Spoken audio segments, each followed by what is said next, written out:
Lorsqu'on s'adresse à son enfant, est-ce qu'il est nécessaire d'être en paix avec notre propre enfant intérieur? Parce que parfois, en regardant notre enfant, il se peut qu'on fasse une sorte de projection ou que ça nous rappelle en tout cas l'enfant qu'on a été. Oui, bien sûr qu'il y a toujours ce risque de faire des projections. Et en même temps, derrière une projection, il y a aussi une connexion. Et donc, c'est OK.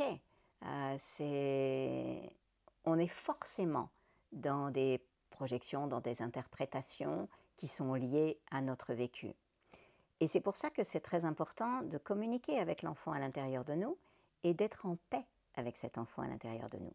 Parce que si nous jugeons encore, par exemple, nos parents nous ont dit tu es un méchant enfant, et du coup on se dit ben je suis méchant, tu es mauvais, je suis mauvaise, on se sent là-dedans, et du coup on va cacher ça et on risque d'être agressif avec l'enfant comme nos parents ont été agressifs avec nous. Ça peut nous arriver de dire à notre enfant tu es méchante ou tu es vilain, tu es mauvais, parce qu'en fait c'est ce qu'on a entendu. Et hop, ça traverse. Donc ça, on n'en veut plus. On veut dire stop à ça. Du coup, on a vraiment besoin d'aller prendre soin de l'enfant que l'on était. Avant de gérer quelque chose avec notre enfant réel, on va d'abord entrer à l'intérieur de nous. Alors c'est pas que c'est nécessaire, j'aime pas le mot, voilà, c'est pas les obligations, mais c'est sûr que ça va aider.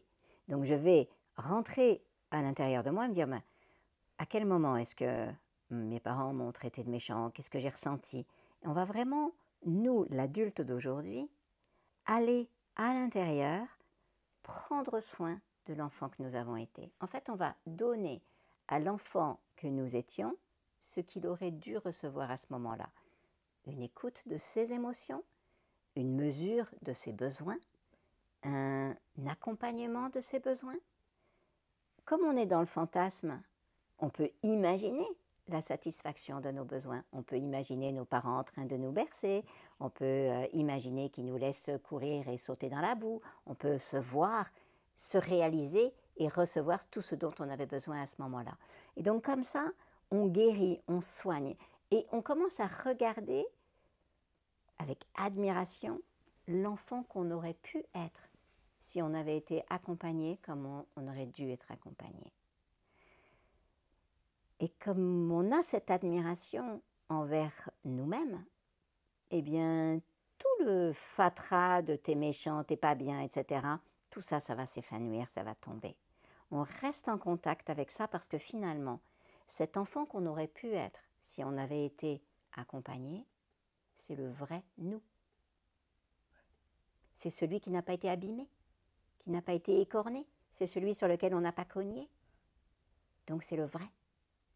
Donc nous pouvons être admiratifs. J'aime bien le mot admiration parce qu'il y a à la fois dans le mot admiration le respect, le regard et cette joie, cette connexion, cet amour.